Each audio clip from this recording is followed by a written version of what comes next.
녹정기, 김용 원저, 제2권 13장.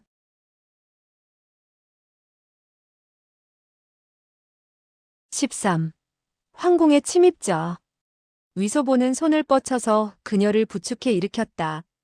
이때 벼랑간 그는 옆구리 쪽이 따끔하니 마비가 되고 곧이어 가슴이 한 차례 경련을 일으키는 듯한 아픔을 느꼈다. 위소보는아 하고 놀라 부르짖으며 그만 두 무릎에 맥이 풀려 땅바닥에 주저앉고 말았다. 전신이 시큰거리며 마비되어서는 꼼짝할 수가 없었다. 소군주는 픽하고 웃으면서 이불을 들치고 침대 아래로 내려서며 웃었다. 저의 혈도는 벌써 풀어졌어요. 한참 기다렸는데 왜 그대는 이제서야 돌아온 거죠? 위소보는 의아하여 물었다. 누가 그대의 혈도를 풀어준 것이오? 소군주는 말했다. 혈도를 짚은 후 6, 7시즌이 지나게 되면 풀지 않아도 자연히 풀어지게 되는 거예요. 그대 얼굴의 상처가 아직 낫지 않았어요. 다시 약을 발라야만이 완전히 나을 수 있는 것이요. 소군주는 희희하고 웃으며 말을 했다. 그대는 정말 나쁜 사람이에요. 자꾸 거짓말만 해서 사람을 속이다니 언제 내 얼굴에 자라를 새겼어요? 괜히 한나절 동안 걱정만 했잖아요. 위소보는 물었다. 그대가 어떻게 알았소? 소군주는 말했다. 나는 진작 침대에서 내려와 거울에 비춰본걸요. 얼굴에는 아무것도 없었어요. 위소보는 그녀의 얼굴이 윤기가 흐르고 고운 뺨인 것을 볼 수 있었다. 그가 막 밀전이나 병과를 풀죽으로 만들어서 발라주었던 것은 이미 깨끗하게 지워지고 없었다. 그는 크게 후회를 했다. 내가 왜 이렇게 멍청할까? 그녀의 얼굴을 먼저 살피지 않다니. 만약 그녀가 얼굴을 씻은 것을 발견했더라면 그녀의 수작에 넘어가지 않았을 것이 아닌가 말이야. 이와 같은 생각을 하면서 그는 말했다. 그대가 나의 영단묘약을 발랐으니 물론 나았겠지. 그렇지 않으면 내가 어째서 일부러 달려가 다시 그대를 위해서 이명주 구슬을 사온단 말이오? 나는 북경성의 보석상을 모두 뒤지다시피 한 끝에 이 꾸러미의 명주 구슬을 산 것이오. 그리고 난 또 한 쌍의 매우 보기 좋은 장난감을 그대에게 주려고 사왔소. 소군주는 재빨리 물었다. 어떤 장난감이에요? 위소보는 말했다. 나의 혈도를 풀어준다면 즉시 꺼내드리지. 소군주는 말했다. 좋아요. 그리고 손을 뻗쳐서는 그의 혈도를 풀어주려고 했다. 그런데 갑자기 위소보의 두 눈알이 연신 구르는 것을 보고 속으로 짐작하는 바가 있어서 웃으며 말했다. 하마터면 또 그대의 속임수에 넘어갈 뻔했군요. 그대의 혈도를 풀게 된다면 다시 나를 못 살게 할 것이 아니에요? 위소보는 재빨리 말했다. 그럴 리 없소. 그럴 리 없소. 사내 대장부가 일원을 내뱉게 된다면 무슨 말도 뒤쫓아 잡기 힘들다오. 그러자 소군주가 말했다. 사만한추라는 말이에요. 뭐가 무슨 말이 뒤쫓아 잡기 힘들다고 그러세요?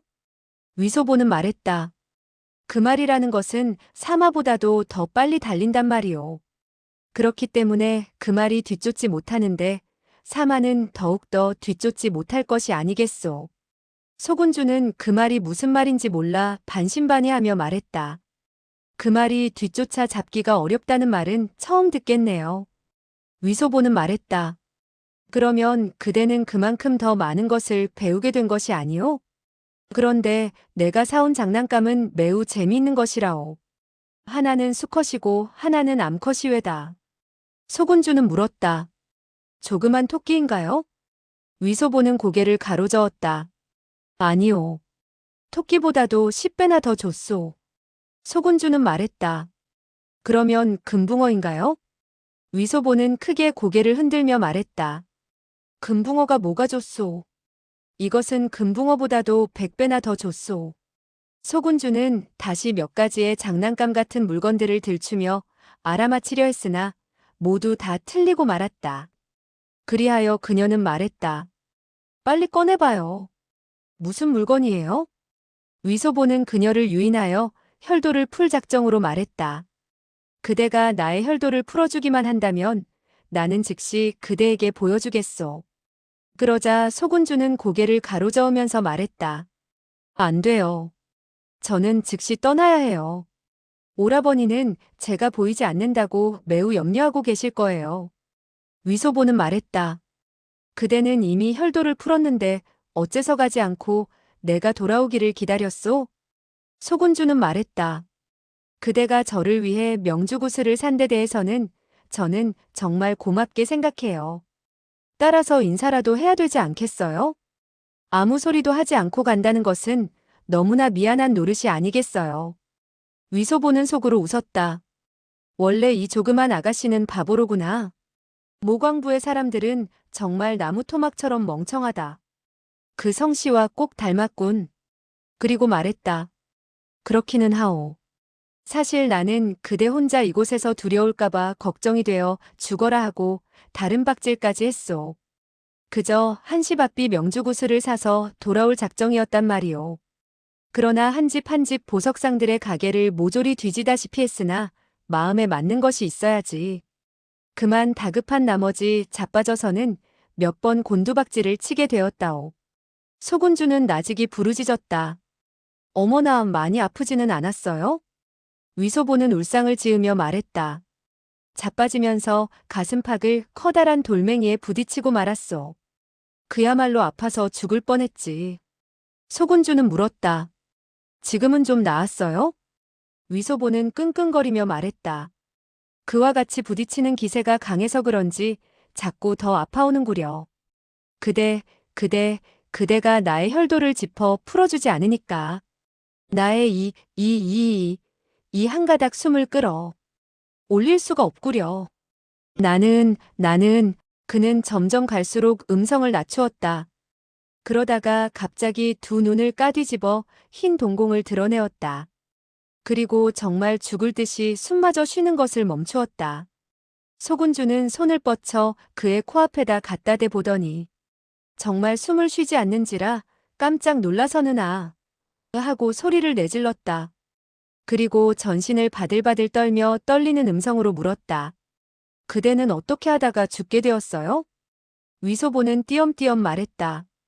그대가 잘못 나의 혈도를 짚었기에 나의 사열을 짚었단 말이오. 소군주는 다급해져서 말했다. 그럴 리 없어요. 그럴 리 없어요. 사부님께서 제게 가르쳐준 점혈수법은 절대 틀림이 없어요. 저는 분명히 그대의 영어, 보랑 두 혈도와 천지혈을 짚었을 뿐이에요. 위소보는 말했다. 그대는 당황해서 잘못 짚은 것이오. 어이쿠, 나의 전신의 기혈이 마구 끓어오르며 경맥이 거꾸로 흐르는 것 같고 온통 뒤죽박죽이 되는 것이 주하입. 소군주는 되물었다. 주하입마 될 것 같아요? 위소보는 말했다. 그렇소. 주하입마가 될 것 같소. 아이고, 그대는 어찌하여 그토록 멍청하오? 점혈수법을 제대로 연성하지도 못하고서 나의 몸에 마구잡이로 찔러댔으니 말이오. 그대가 짚은 곳은 천진이 뭐라더라, 보랑이라고 하던 혈도가 아니고 모두 사혈을 짚은 것이외다. 그야말로 반드시 죽게 되는 사혈을 짚었단 말이오. 그는 혈도의 이름을 몰랐다. 그렇지 않으면 벌써 몇 곳의 사혈을 들먹였을 것이다. 소군주는 아직 나이가 어린 편이었다. 그러니 자연점혈수법이 익숙할 정도로 연성되었다고는 할 수 없었다. 원래 점혈수법은 매우 어렵고 복잡한 것이었다. 사람의 몸에 있는 대열만 하더라도 수백이나 되었고 상호의 간격은 몇 푼 정도에 지나지 않았다. 따라서 당황하게 되었을 때 잘못 짚게 되는 것도 흔히 있는 일이었다. 하지만 그녀는 명사의 지도를 받은 몸이었고 그 세 혈도를 정확하게 살펴서 짚었기 때문에 공력이 모자란다고 할 수는 있으나 혈도 부위는 추호도 틀릴 수가 없었다. 그러나 새로이 배워서 써먹는다는 것은 결국 그만큼 자신감을 불어넣을 수가 없었다. 따라서 위소보가 울상을 짓고 그럴싸한 표정을 꾸미게 되자 그녀는 정말 사열을 짚은 줄 알고 급히 말했다. 혹시 내가 그대의 전중혈을 짚은 것이 아니에요? 위소보는 말했다. 맞았소. 바로 전중열이요. 그러나 그대 역시 괴로워할 것 없소. 그대는 일부러 그런 것이 아니니까 내가 죽은 이후라도 결코 그대를 탓하지 않겠소. 염라대왕이 묻는다면 나는 결코 그대가 나의 혈도를 짚어서 죽인 것이 아니라고 할 것이오. 그리고 내가 조심하지 못해서 손가락 끝으로 내 자신의 몸을 잘못 짚어서 죽게 되었다고 말하겠소.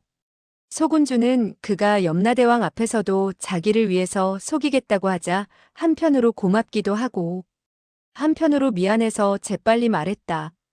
빨리 혈도를 푼 후에 다시 말하도록 해요. 어쩌면 구원할 수 있을지도 모르겠어요.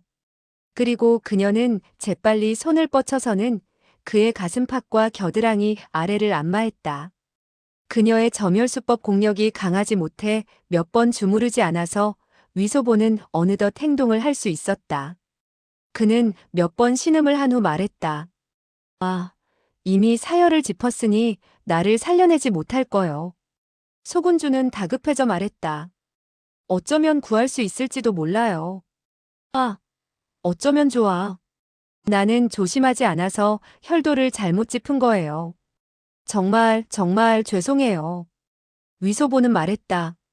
나는 그대가 좋은 사람인 것을 알고 있어. 내가 죽은 후에는 저승에서 그대를 보살피겠소.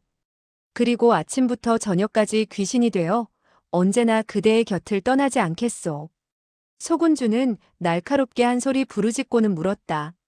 아니, 그대가 귀신이 되어서 언제나 내 곁을 따라다니겠다는 말이에요? 위소보는 말했다. 두려워하지 마시오. 나의 귀신은 그대를 해치지 않을 것이오. 그러나 한 가지 규칙은 있어. 누가 나를 죽이게 된다면 나의 귀신이 언제나 그 사람을 따르게 될 것이란 말이오. 소군주는 생각하면 생각할수록 겁이 난다는 듯 말했다. 나는 일부러 그대를 죽인 것이 아니에요. 위소보는 한숨을 내쉬며 물었다. 소저, 그대의 이름은 어떻게 되시오? 소군주는 한 걸음 물러서며 말했다. 그건 왜 물어요? 그리고 얼굴에는 놀람과 의아한 빛을 가득 띄우고서 다시 말했다. 그대는 저승에 가서 나를 고자질하겠다는 것이죠? 나는 말하지 않겠어요. 위소보는 고개를 가로저었다. 나는 그대를 고자질하지 않을 것이요. 소군주는 말했다. 그렇다면 왜 내 이름을 묻는 거예요? 위소보는 말했다. 내가 그대의 이름을 알게 되면 저승에서 그만큼 그대를 잘 보살필 수 있다는 말이오. 저승에는 도깨비 친구들이 많으니까 나는 모든 도깨비 친구들에게 협심합력하여 그대를 보살피도록 하겠소. 그리고 그대가 어디로 가든지 간에 수천 수백이 되는 도깨비들이 그대의 뒤를 따르도록 하겠소. 소군주는 놀라 큰 소리로 부르짖으며 재빨리 말했다. 아니에요. 싫어요. 나를 따르지 말아요. 위소보는 말했다. 그렇다면 나 한 사람의 귀신만 그대를 따르는 것은 괜찮겠소? 소군주는 잠시 주저하더니 말했다. 그대가 나를 겁주지 않는다면. 그렇다면 상관이 없어요. 위소보는 말했다. 나는 물론 그대를 겁주지 않을 것이요. 낮에 그대가 앉아있을 때 나의 귀신은 그대를 위해 파리를 쫓아줄 것이고 밤중에 잠이 들게 되었을 때 나의 귀신은 그대를 위해 모기를 쫓아주게 될 것이요. 그리고 그대가 심심해서 어쩔 줄 모르게 될 때 나의 귀신은 꿈속에서 그대에게 매우 듣기 좋은 이야기를 들려주게 될 것이요. 소군주는 말했다. 그대는 어째서 저에게 잘 대해주시려고 하는가요? 그리고 나직이 한숨을 내쉬며 말했다. 그대는 죽지 않았으면 좋겠어요. 위소보는 말했다. 그대가 한 가지 응낙한 일을 그대는 하지 않았소. 나는 죽어도 눈을 감을 수가 없구려. 소군주는 말했다. 무슨 일이에요? 내가 무슨 약속을 했었죠? 위소보는 말했다. 그대는 나를 3번 멋진 오라버니라고 부를 것을 응낙하지 않았소? 내가 죽을 시에 그대가 부르는 소리를 듣게 된다면 죽어서 눈을 감을 수 있을 것이요. 소군주는 금국공이라는 세습을 이어받은 왕부에서 출생한 몸이었다. 부모나 오라버니들은 그녀를 매우 귀여워했다. 그녀가 이 세상에 태어나게 되었을 때 이미 나라는 망하고 집안도 형편이 말이 아니었지만 대대로 그녀의 집안을 보살피던 대신들과 가장들은 물론이고 하인과 하녀들은 여전히 이 금지옥엽과 같은 군주에 대해서 지극한 정성으로 대해주었다. 그리하여 그녀는 한평생 남에게 거짓말을 들은 적도 없고 겁을 주는 말도 들은 적이 없었다. 이 세상에 태어나 들은 말 가운데 그야말로 한마디의 거짓말도 들어본 적이 없었다. 그렇기 때문에 위소보의 터무니없는 말에 처음은 모두 진실로 믿게 되었으나 나중에 보니 위소보가 가면 갈수록 정신이 또렷하고 3번 멋진 오라버니라고 불러달라고 말하게 되었을 때는 눈동자에 교활한 빛이 반짝이는 것을 볼 수 있었다. 사실 그녀는 천진하고 착하다는 것뿐이지 결코 바보는 아니었다. 따라서 그녀는 위소보가 자기를 놀린다는 사실을 알고는 한 걸음 물러서며 말했다. 그대는 거짓말을 하고 있군요. 그대는 죽지 않아요. 위소보는 껄껄 소리내어 웃으며 말했다. 하하하, 설사 잠시 동안 죽지 않는다 하더라도 며칠 후에는 죽게 되는 것이 아니겠소? 소군주는 말했다.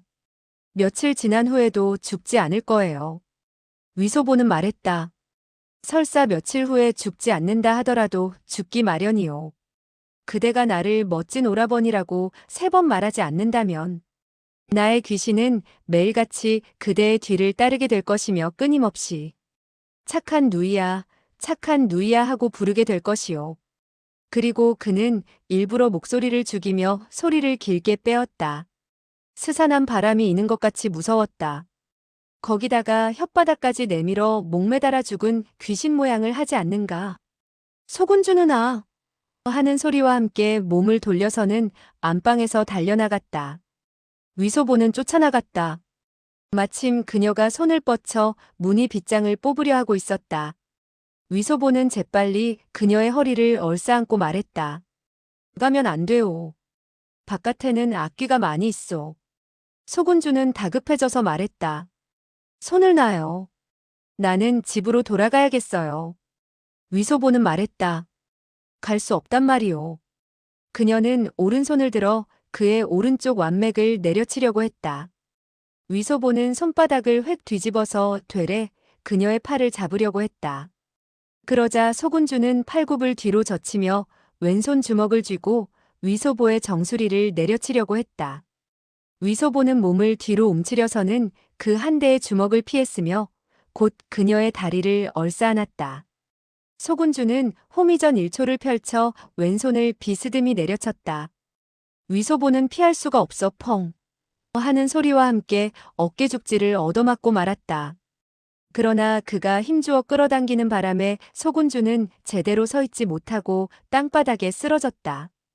위소보는 달려들어가 그녀를 꼼짝 못하게 붙잡으려고 했다. 그런데 소군주는 워낙 연한퇴를 펼쳐서는 위소보의 안면을 걷어차려고 하지 않는가.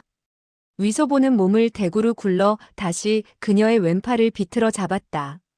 소군주의 권각법은 명사로부터 전수받은 것이라 위소보가 배운 것보다는 훨씬 정교했다.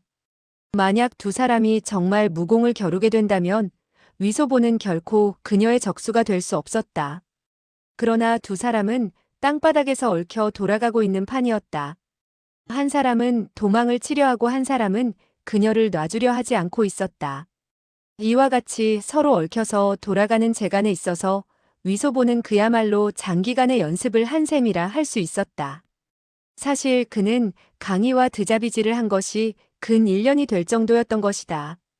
해로공이 그에게 전수해준 무공 가운데 반은 진짜이고 반은 가짜라 할 수 있으나 그는 또 마보라는 자세를 연마한 적이 있었으며 몸을 가까이 하여 서로 드자비질을 하는 금나수법에 있어서 역시 몇 수 배운 몸이었다.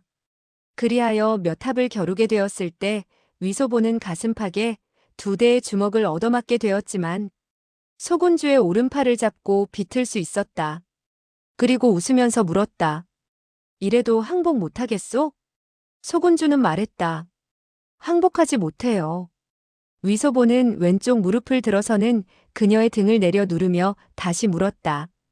그래도 항복 못하겠소? 소군주는 여전히 말했다. 항복할 수 없어요. 위소보는 손에 힘을 주어 그녀의 등 뒤로 돌린 팔을 쳐들었다. 소군주는 아하고 울었다. 위소보와 강희가 서로 붙잡고 시합을 하게 되었을 때 두 사람은 아무리 아프다 하더라도 결코 약함을 드러내지 않았고 더구나 우는 적은 한 번도 없었다. 다만 상대에게 제압당하여 반항할 수 없게 되면 투항하라고 했고 그 투항을 함으로써 1차 시합에서 진 것으로 하고 다시 겨루곤 했다. 헌데 소군주의 태도는 강희와는 전혀 달리 울음을 터뜨리는 것이 아닌가. 위소보는 말했다. 쳇, 쓸모없는 계집애 같으니. 그는 그녀의 손을 놓았다. 바로 이때였다. 갑자기 창틀에서 철커덕하는 소리가 났다. 위소보는 나직이 말하였다. 야, 도깨비다. 소군주는 깜짝 놀라서는 되레 달려와 위소보를 얼싸안았다. 그러자 다시 창틀에서 덜컹하는 소리가 나더니 창문이 끽끽끽끽하는 소리와 함께 열려졌다. 이렇게 되자 위소보마저도 깜짝 놀라서는 떨리는 음성으로 말했다. 정말 도깨비다. 소군주는 그만 침대 쪽으로 달려가더니 이불을 뒤집어 쓰고는 전신을 부들부들 떨었다. 창문이 천천히 열어젖혀지고 그 누가 음산한 어조로 불렀다. 소개자, 소개자. 위소보는 처음에 해로공의 귀신이 나타나 자기를 죽이려고 하는가 보다 생각했다. 그런데 그 부르짖는 소리는 여자의 음성이 아닌가. 그리하여 떨리는 음성으로 말했다. 여자 도깨비다. 그리고 잇따라 몇 걸음 물러섰다. 그리고 두 다리에 맥이 빠져 그만 창가에 걸터앉고 말았다. 그때 벼랑간 일진의 바람이 불어들어오면서 방 안에 켜놓았던 촛불이 꺼졌다. 그러자 눈앞에 번쩍하더니 어느덧 한 사람이 어렴풋이 모습을 드러냈다. 그 여자 도깨비는 음산한 어조로 불렀다. 소개자, 소개자, 염라대왕께서 너를 부르신다. 염라대왕께서는 내가 해로공을 해쳐 죽였다고 말씀하셨다. 위소보는 그만 혼비백산에서 해로공은 자기가 죽인 것이 아니라고 말하려 했다. 그러나 입을 벌렸으나 말이 되어 나오지를 않았다. 이때 그 여자 도깨비는 다시 날카로운 어조로 부르짖었다. 염라대왕께서는 너를 잡아다가 칼산 위로 던지고 아래로는 기름 가마솥에 던지시려 하고 계신다. 소개자야, 오늘 너는 도망칠 수 없다. 위소보는 그와 같은 몇 마디를 듣게 되자 갑자기 깨달았다. 태후이지 여자 도깨비는 아니다. 그러나 마음속으로는 조금도 두려움이 가시지 않았다. 그는 다시 생각했다. 만약 여자 도깨비라면 나를 잡아가지 않을 수도 있다. 그러나 태후라면 반드시 나를 죽여 입을 봉하려 할 것이다. 그는 태후의 비밀을 알게 된 이후 처음에는 정말 그녀가 자기를 죽여 입을 봉하지 않을까 걱정을 하게 되었다. 그러나 줄곧 동정이 보이지 않고 시일이 오래 흐르게 됨에 따라 그와 같은 걱정이 점점 없어지게 되었다.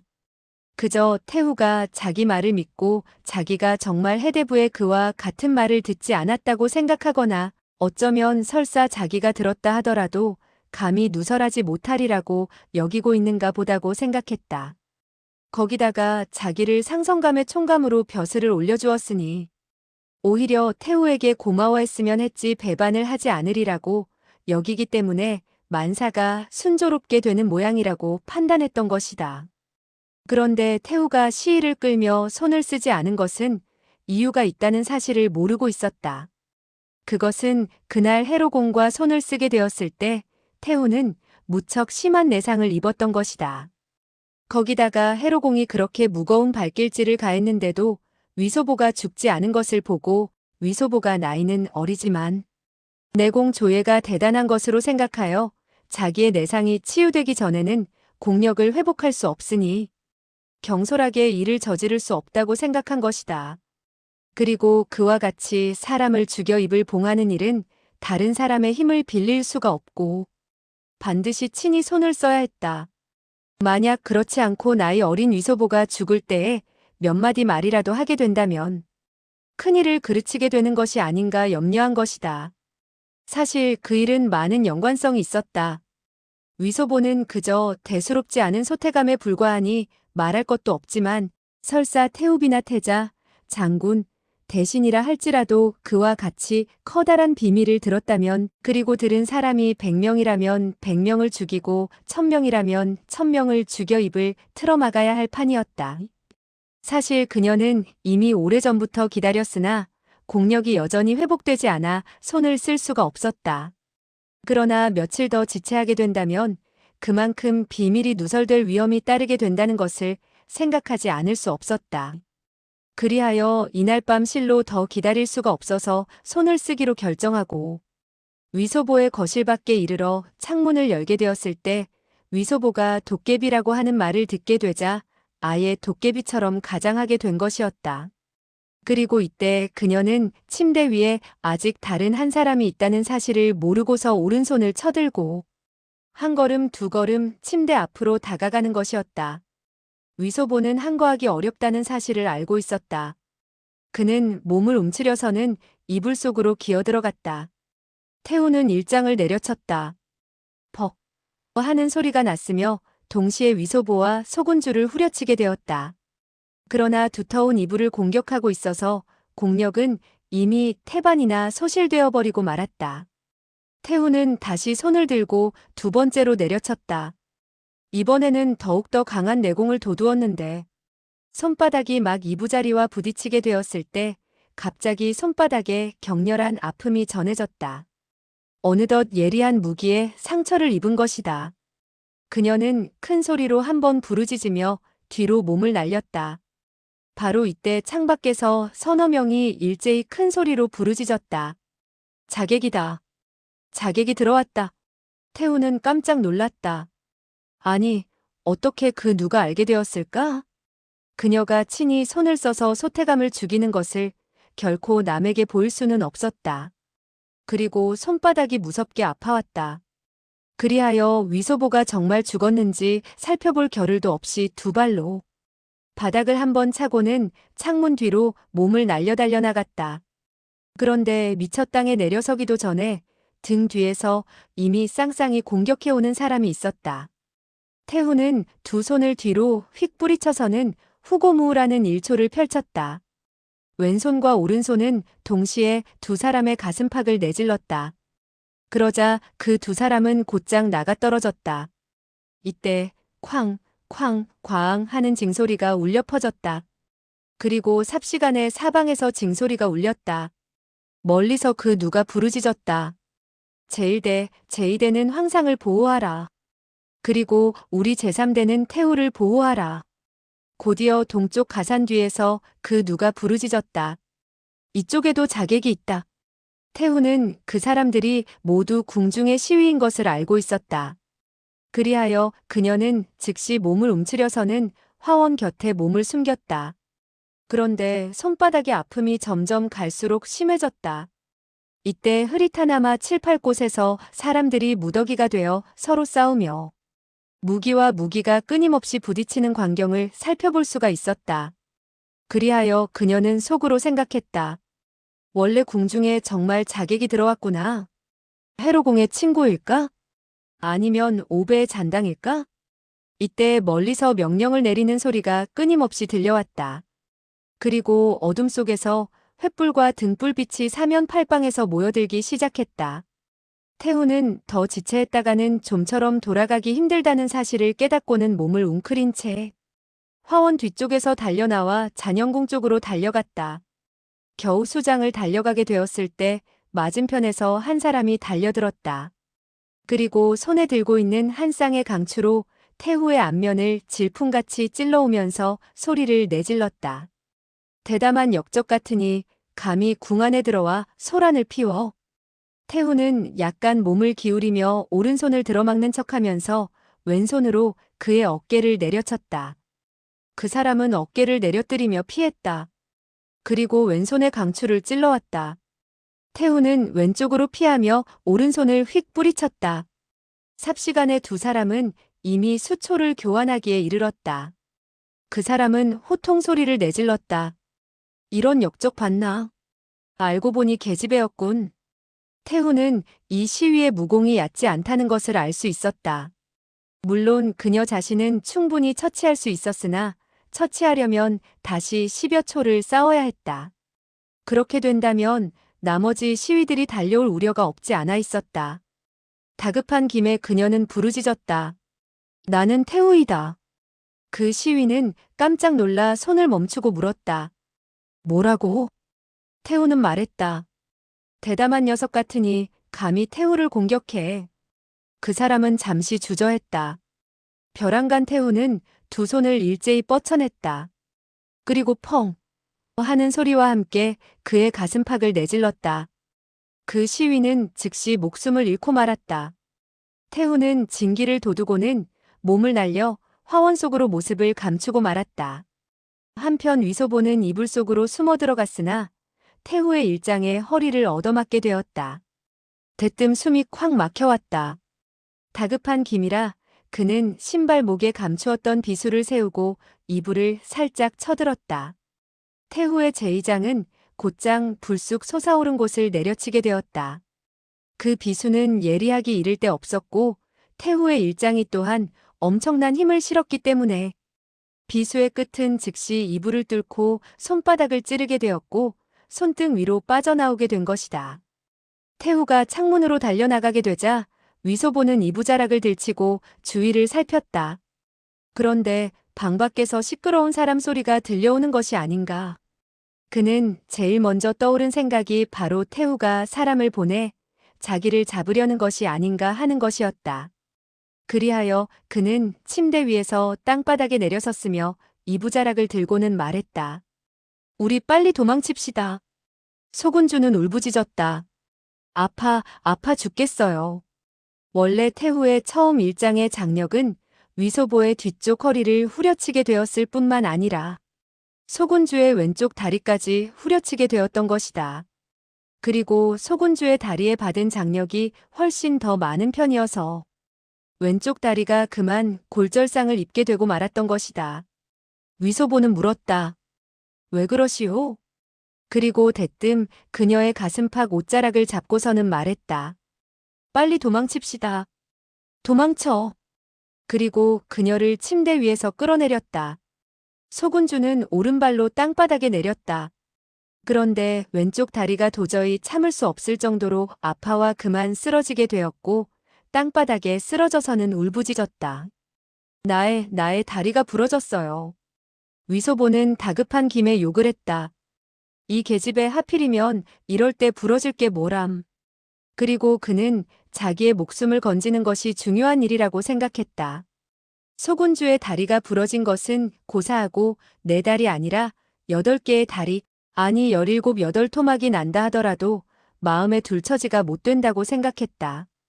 그리고 몸을 돌려서는 바깥을 살폈다. 바깥에 사람이 없으면 그대로 달려나갈 작정이었다. 그런데 바로 그때 태우가 두 손을 뒤로 휘둘렀으며 곧이어 두 사람이 붕하니 허공에 떠올랐다가 땅바닥에 심하게 처박히는 광경을 볼 수 있었다. 그런데 그 중에 한 사람은 바로 그의 창 아래쪽에 떨어졌다. 몽롱한 어둠 속에서도 그 사람이 입고 있는 것이 시위의 옷차림인 것을 알고는 속으로 의아하게 생각했다. 태우는 어째서 궁중의 시위를 때리는 것일까? 그때 태우가 몸을 날려 꽃더미 뒤쪽으로 몸을 숨기는 것을 보았고 또 수 장밖에서는 67사람이 짝을 지어 싸움을 벌이고 있는 것을 볼 수 있었다. 그들은 각기 손에 무기를 들고 있었으며 무척 격렬한 싸움을 벌이고 있었다. 그런데 또 멀리서 그 누가 부르짖었다. 자객을 잡아라. 자객을 잡아라. 위소보는 놀람과 기쁨이 엉키게 되었다. 원래 정말 자객이 나타났었군. 나를 잡으러 오는 것이 아니었구나. 그는 시력을 가다듬고 바라보았다. 태우는 다시 한 명의 시위와 싸우고 있었다. 그 시위는 한 쌍의 강추를 휘두르고 있었다. 그의 창문이 있는 쪽과는 상당히 먼 거리였으나 여전히 강추에서 번쩍이는 싸늘한 광채를 볼 수가 있었다.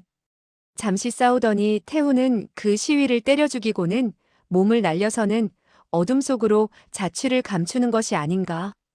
위소보는 고개를 돌려 소군주를 바라보았다. 그녀는 땅바닥에 앉아서는 나직이 신음소리를 내고 있었다.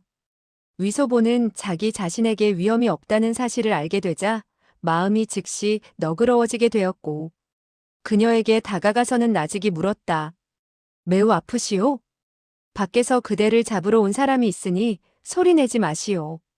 소군주는 깜짝 놀라 아무 소리도 내지 못했다. 그때 벼랑간 창밖에서 누군가가 소리를 질렀다. 검은 발에게 이빨이 무섭다. 점창산으로 오르자. 소군주는 하더니 말했다. 우리 편 사람이에요. 위소보는 의아했다. 그대의 친구이요? 그대가 어떻게 알고 있어? 소군주는 말했다. 그들이 말하는 것은 바로 우리 모광부의 암호예요. 빨리 저를 부축해서 볼 수 있도록 해주세요. 위소보는 말했다. 그들이 황궁으로 쳐들어와 그대를 구하겠다는 것이요? 소군주는 말했다. 저는 모르겠어요. 이곳이 황궁인가요? 위소보는 대답하지 않고 속으로 생각했다. 그들이 만약 이 계집애가 이곳에 있다는 것을 알게 된다면 달려와 사람을 구하려고 할 것이다. 그렇게 된다면 나는 두 주먹으로 네 주먹을 당할 수 없게 될 것이 아닌가. 그리하여 그는 손을 뻗쳐 그녀의 입을 꼭 틀어막으며 나직이 위협했다. 결코 소리내어서는 안 돼오. 남에게 발각된다면 그대의 다른 한쪽 다리마저도 부러지게 될 터인데 나는 차마 그렇게 하도록 내버려 둘 수가 없소이다. 이때 밖에서 그 누가 와 하고 크게 부르짖었으며 또 다른 사람이 있어 환호성을 내질렀다. 두 명의 자객을 죽였다. 그리고 곧이어 누군가가 부르짖었다. 자객이 동쪽으로 도망쳤다. 모두들 뒤쫓아라. 사람들 소리가 점점 멀어졌다. 위소보는 손을 떼고 말했다. 그대들의 친구들이 도망쳤소. 소군주는 말했다. 도망친 것이 아니에요. 그들이 점창산으로 오르자고 하는 것은 잠시 물러가자는 뜻이에요. 위소보는 말했다. 검은 발의 개는 무슨 물건이오? 소군주는 말했다. 검은 발의 개는 바로 오랑캐 무사들을 가리키는 거예요. 멀리서 사람들의 소리가 은은히 들려왔고 명령을 내리는 소리가 끊임없이 들려왔다. 궁중에서는 바로 자객들을 에워싸고 잡으려는 것이 틀림없었다. 갑자기 창문 아래쪽에서 두어 번 침을 내뱉는 기척이 들렸는데 바로 여자의 음성이었다. 위소보는 말했다. 한 자객이 아직 죽지 않은 모양이군. 내가 가서 한두 번 찔러주어야겠소. 궁중의 시위는 모두 남자였다. 그러니 그 신음을 내고 있는 사람은 말할 것도 없이 자객이라고 판단되었던 것이다. 소군주는 말했다. 죽이지 마세요. 어쩌면 우리 집안 사람일 거예요. 그녀는 위소보의 어깨죽지를 잡고서 몸을 일으켰다. 그리고 오른발로 서서 껑충껑충 뛰어서는 창문 쪽으로 다가서서 내다보았다. 그러고 보니 창문 아래 두 사람이 쓰러져 있었다. 그녀는 물었다. 천남지북에. 위소보는 그녀의 말이 끝나기 전에 다시 손을 뻗쳐서는 그녀의 입을 틀어막았다. 그러자 창 아래에 한 여인이 말했다. 공장명왕 좌하예요. 그대는 소군주? 위소보는 그 여자가 이미 소군주의 종적을 발견하게 되었다면 큰일이다 싶었다. 그리하여 비수를 들고는 아래로 내던지려고 하자 벼랑간 오른손목이 바짝 조여졌다. 어느덧 소군주에게 붙잡힌 것이다. 곧이어 옆구리 아래쪽이 아팠다. 이렇게 되자 소군주의 입술을 틀어막았던 손은 저절로 풀어지게 되었다. 소군주는 물었다. 사저예요? 창 아래에 그 여인이 말했다. 나야. 그대는 이곳에서 무얼 하는 거지? 위소보는 그 말을 받았다. 제기랄. 그대는 이곳에서 뭐 하는 거지? 소군주는 말했다. 그대는 그녀를 욕하지 말아요. 그녀는 저의 사저예요. 사저, 상처를 입었나요? 그대는 빨리 방법을 강구해서 저의 사저를 구해주세요. 사저는 저에게 제일 잘 대해주었어요. 그녀의 이 몇 마디 말은 두 사람에게 나누어서 한 말이었다. 창 아래의 그 여인은 신음소리를 내더니 말했다. 나는 그 녀석의 도움을 받는 것이 싫어. 아무래도 그에게는 나를 구할 수 있는 재간이 없는 것 같아. 위소보는 힘주어 오른손을 떨쳤다. 그러자 소군주는 손을 놔주었다. 위소보는 욕을 해주었다. 못난 계집애. 당신은 내가 당신을 구할 재간이 없다고 했나? 당신과 같은 삼류무공을 사용하는 계집애쯤은 내가 손가락 하나만 뻗쳐도 단번에 2, 30명, 아니 7, 80명이라도 구할 수 있어. 이때 멀리서 다시 자객을 잡으라는 호통 소리가 들려왔다.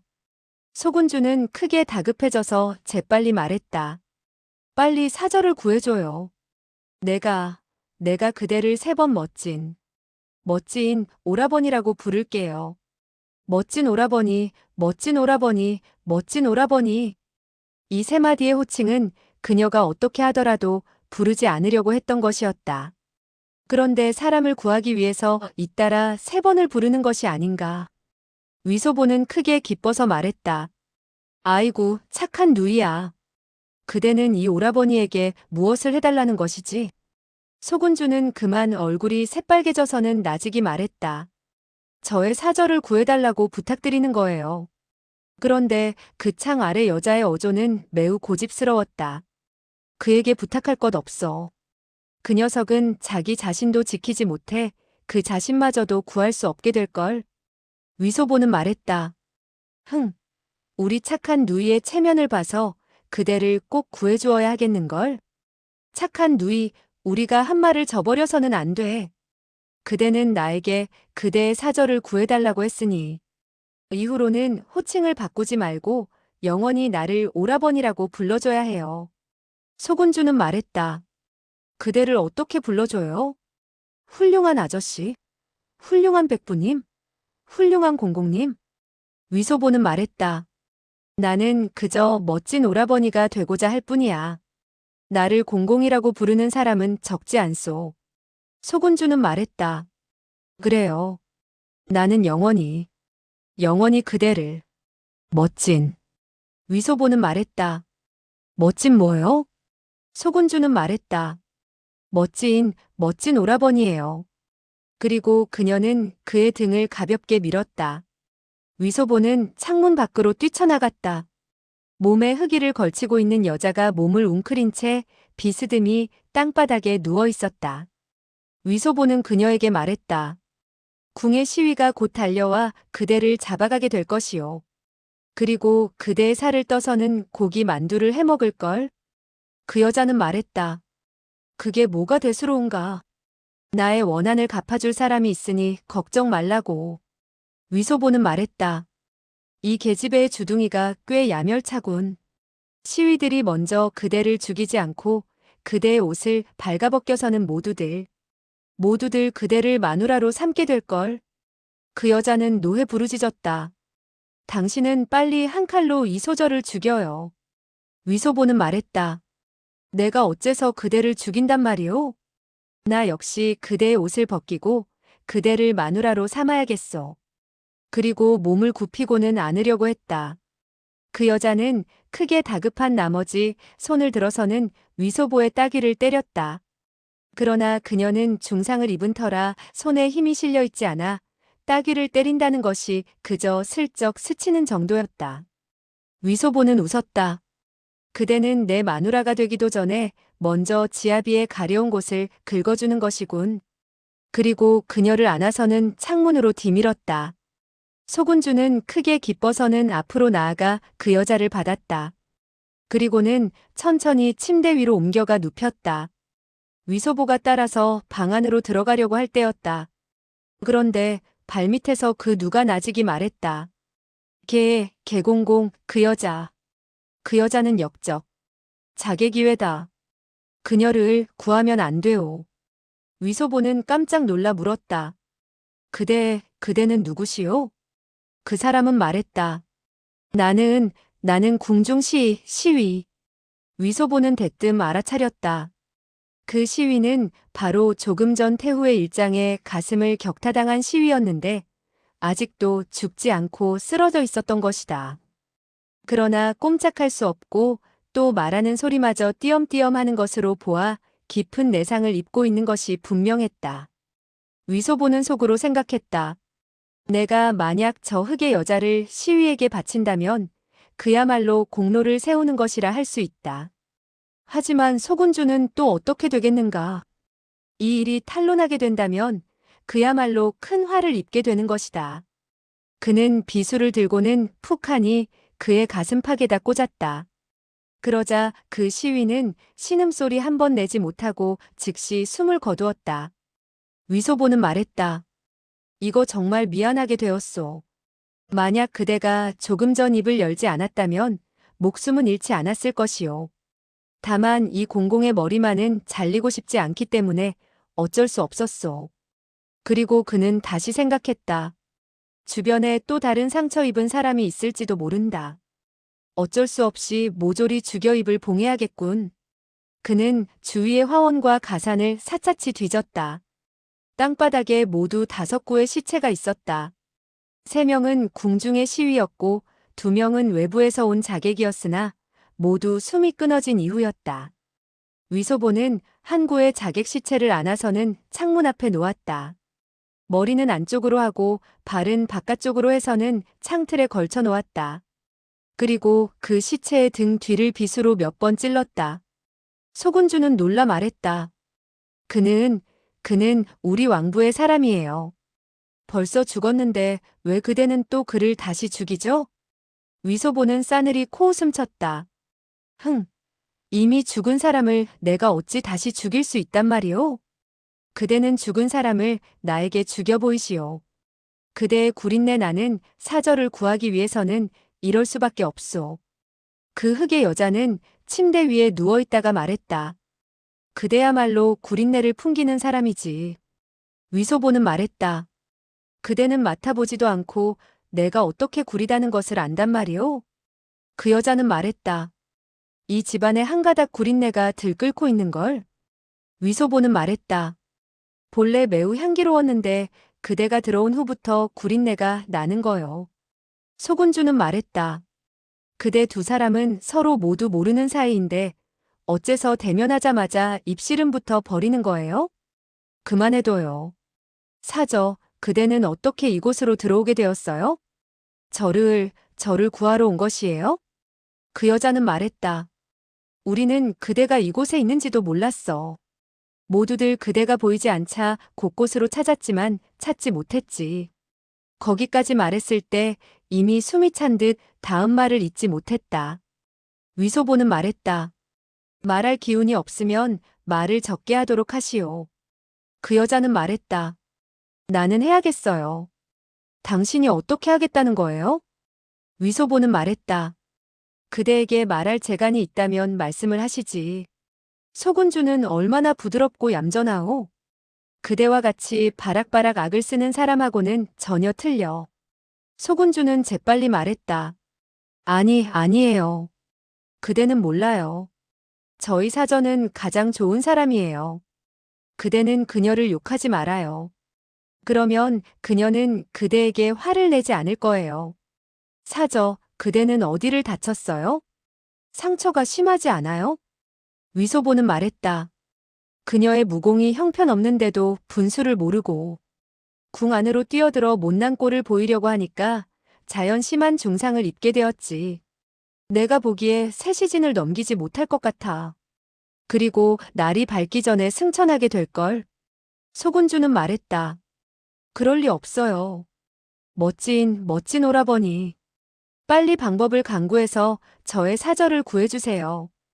그 여자는 노해 말했다. 차라리 죽었으면 죽었지 그에게 구원을 받기 싫어. 소군주, 그 녀석은 경박한 녀석이야. 그대는 어째서 그를 그렇게 부르지? 위소보는 물었다. 나를 뭐라고 불렀단 말이오? 그 여자는 그 속임수에 넘어가지 않고 말했다. 그대를 잔나비라 불러달라 이거지. 위소보는 말했다. 내가 수컷이라면 그대는 암컷이지. 그는 여인과 입씨름을 한 적이 많았다. 따지고 보면 그는 여춘원에서 오랫동안 연습을 쌓았다 할 수 있었다. 그리고 커다란 언쟁을 겪어온 몸이라 남에게 결코 지지 않았다. 그 여자는 위소보가 거칠고 어처구니 없는 말을 함부로 하자 더 상대하지 않으려는 듯 바라보지도 않았으며 그저 숨만 가쁘게 몰아쉬었다. 위소보는 탁자에서 촛대에 불을 켜고는 말했다. 우리 먼저 그녀의 상처가 어디인지 살펴봅시다. 그 여자는 부르짖었다. 나를 보지 말아요. 나를 보지 말아요. 위소보는 호통을 내질렀다. 큰 소리 치지 마. 그대는 잡혀가서 남의 마누라가 되고 싶소? 그리고 촛불을 가까이 가져가 비춰보았다. 그 여자의 반쪽 얼굴은 갸름하니 무척 아름다운 용모였다. 위소보는 참 우습다는 듯 칭찬의 말을 했다. 원래 구린내 나는 계집이 미녀였구나. 소군주는 말했다. 그대는 나의 사절을 욕하지 말아요. 그녀는 본래 미녀였어요. 위소보는 말했다. 좋아. 나는 더욱더 그녀를 내 마누라로 삼아야겠어. 그 여자는 깜짝 놀라서는 바둥거리며 일어나 위소보를 치려고 했다. 그러나 몸을 살짝 쳐드는 순간 하는 소리와 함께 다시 침대 위에 엎어지듯 눕고 말았다. 위소보는 남녀의 일에 대해서는 기녀원에서 자연 많이 듣게 되었고 그래서 아무렇지도 않은 일로 여겼다. 물론 말은 그녀를 자기 마누라로 삼는다고 했지만 나이가 어린 그는 아직 한 번도 여인에 대해 마음을 움직여 본 바가 없고 그와 같은 생각을 품어본 적도 없었다. 그저 그는 짓궂은 장난을 좋아하는 것이 천성이라. 그녀가 자기의 말을 듣고는 크게 다급해하는 모습을 보고는 그만 기분이 좋아져서 웃으며 말했다. 그대는 성급히 서두를 것이 없소. 아직 혼례도 올리지 않았는데 어찌 부부가 된단 말이오? 그대는 이곳이 모 여춘원인 줄 아시오? 부부가 된다고 말함으로써 정말 되는 줄 아시오? 아이고, 그대 상처에서 피가 흐르고 있군. 내 침대를 더럽히지 않도록 해야지. 그녀의 옷자락에서는 끊임없이 피가 흘러나오고 있었다. 상처가 실로 가볍지 않은 것 같았다. 그때였다. 벼랑간 한때의 사람들이 빠른 걸음으로 가까이 다가오며 부르짖었다. 개공공, 개공공, 아무 일 없으신가요? 궁중의 시위들은 자객들을 격퇴한 것이다. 그리고 황상과 태후 및 지위가 비교적 높은 비빈들을 구할 수 있게 되자 사람을 나누어서 직책이 있고 권력이 있는 태감들을 보호하고자 나선 것이다. 따라서 위소보는 황제에게 가장 총애를 받는 사람이라 10여 명이나 되는 시위들이 달려와 비위를 맞추려고 했다. 위소보는 나직이 소군주에게 말했다. 그리고 이부자락을 들어서는 두 사람에게 덮어주고 모기장을 내린 뒤 부르짖었다. 그대들은 빨리 오시오. 이곳에 자객이 있어. 그 여자는 깜짝 놀랐다. 그러나 중상을 입은 몸이라 몸을 움직일래야 움직일 수가 없었다. 소군주는 다급해져서 말했다. 그대는 소리치지 말아요. 우리 사절을 잡아가지 않도록 하란 말이에요. 위소보는 말했다. 그녀가 나의 마누라가 되지 않겠다면 사양할 것 없지 않겠소? 이와 같이 말을 주고받는 사이 10여 명의 시위들이 창문 앞으로 달려왔다. 어이쿠, 여기도 자객이 있었군. 위소보는 웃으며 말했다. 그 녀석이 나의 방 안으로 기어들어오려고 하기에 칼로 몇 번 찔러 요리를 했지. 무시위들은 횃불을 쳐들고 살폈다. 아니나 다를까? 그 사람의 등에는 몇 곳에 상처가 있었다. 그리고 옷자락과 창틀 위 및 땅바닥에는 핏자국이 있었다. 한 사람이 말했다. 개공공께서 놀라셨겠습니다. 다른 한 사람이 말했다. 개공공이 왜 놀라셔? 개공공께서는 무공이 뛰어나 단숨에 자객을 죽여버렸지 않소. 몇 사람이 더 왔다 하더라도 똑같이 죽음을 당하게 되었을 거요. 그러자 다른 시위들도 덩달아 비위를 맞추려고 위소보가 무공이 뛰어나다는 칭찬의 말을 했다. 그리고 오늘 밤 다시 큰 공을 세웠다고 마구 추켜 올렸다. 위소보는 웃으며 말했다. 뭐 공로라고 할 것이야 없지만은 한두 명의 자객쯤 요리하는 것은 힘든 일도 아니지. 그야말로 만주 제1용사 5배를 잡은 것은 조금 어려운 일이었지만 무시위들은 더욱더 아첨의 말을 던졌다. 한 명의 시위가 말했다. 시 여섯째와 능 둘째는 순직했습니다. 그 한때의 자객은 정말 흉악하기 그지 없었습니다. 만약 개공공이 아니었다면 어떻게 처리할 수 있었겠습니까? 위소보는 말했다. 그대들 모두 역시 달려가 황상을 보호하는 것이 중요하오. 이곳에는 아무 일 없을 것이오. 한 사람이 말했다. 다총관께서 200여 명이나 되는 형제들을 이끌고 친히 황상의 침궁 앞을 지키고 있었습니다. 자객들은 도망칠 사람들은 도망치고 죽일 사람들은 이미 죽여서 궁 안은 이미 조용해졌습니다. 위소보는 말했다. 순직한 시위들에 한해서 나는 내일 황상에게 청을 드려 많은 보상금을 내리도록 하겠소. 그리고 모두들 고생했으니 황상께서도 반드시 큰 상을 내릴 것이오. 무사람들은 크게 기뻐하며 일제히 인사말을 했다. 위소보는 속으로 생각했다. 내 은자를 사용해서 보상금으로 내리는 것도 아니니 이런 때 좋은 사람 노릇을 하지 언제 하겠소? 그리고 그는 말했다. 여러분들의 성명을 내가 제대로 기억하지 못하겠는데 여러분들 스스로 복창하시오. 그래야 황상께서 만약 오늘 밤 누가 용감하게 나서서 큰 공을 세웠냐고 묻는다면 이 형제가 잘 말씀을 드릴 수 있지 않겠소. 무시위들은 더욱더 기뻐했다. 그리고 재빨리 자기의 성명을 알렸다.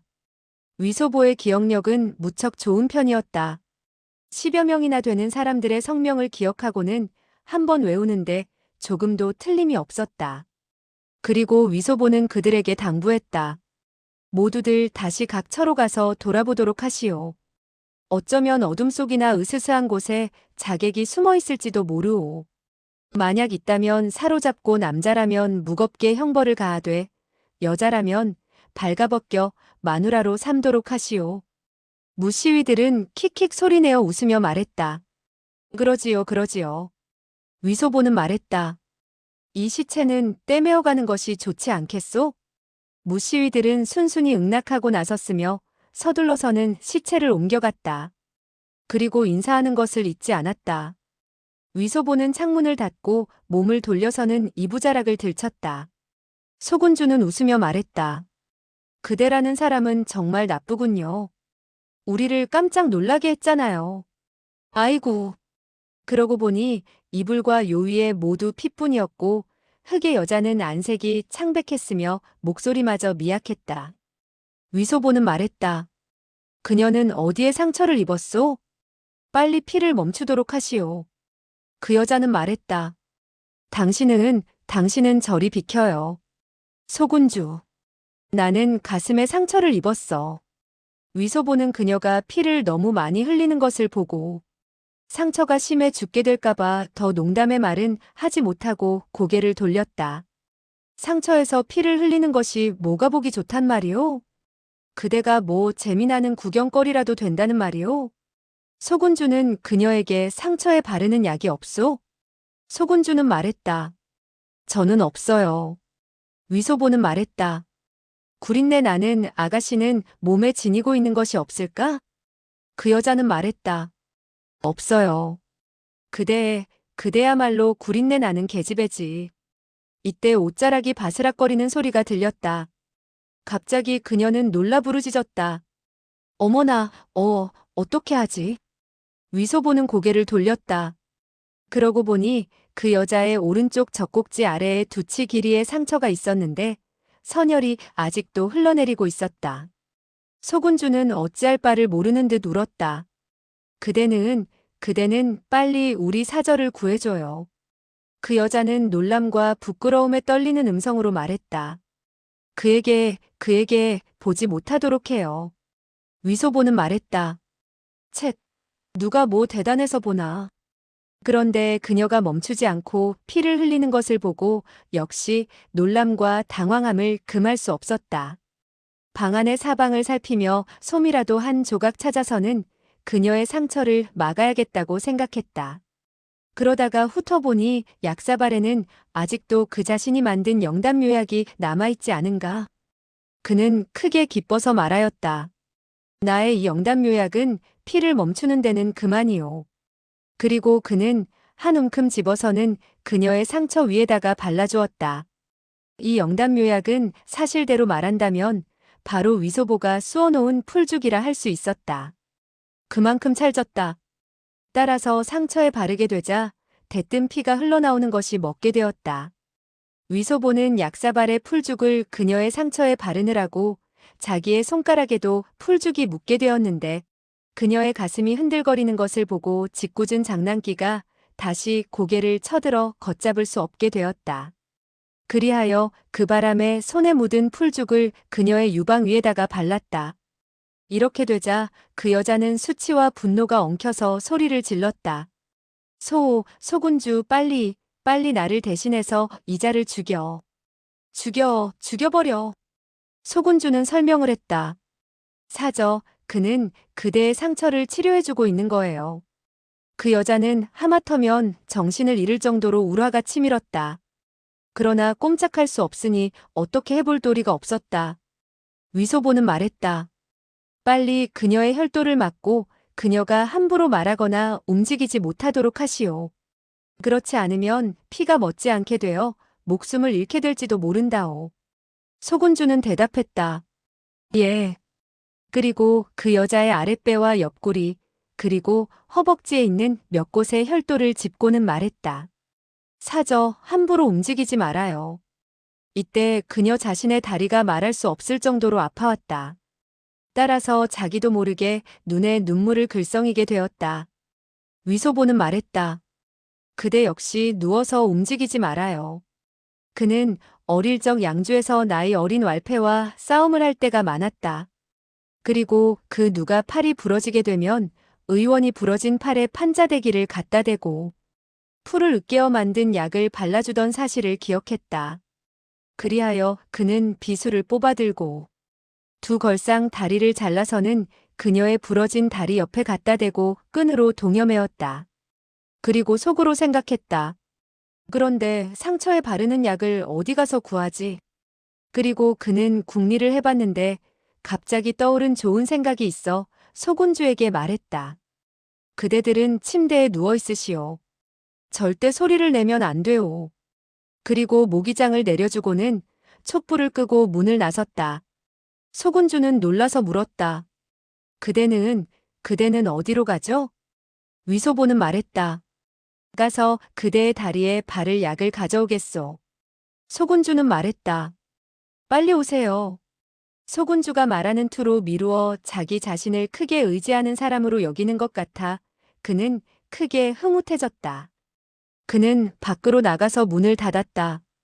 그러나 생각해보니 역시 적절하지 못한 것 같아 문을 열고 안으로 들어갔다. 그리고 빗장을 걸고는 창문으로 나가 창문을 닫았다. 이렇게 되면 궁에서 태후와 황상 이외에는 그 누구도 감히 그의 방으로 들어설 수 없게 되는 것이다.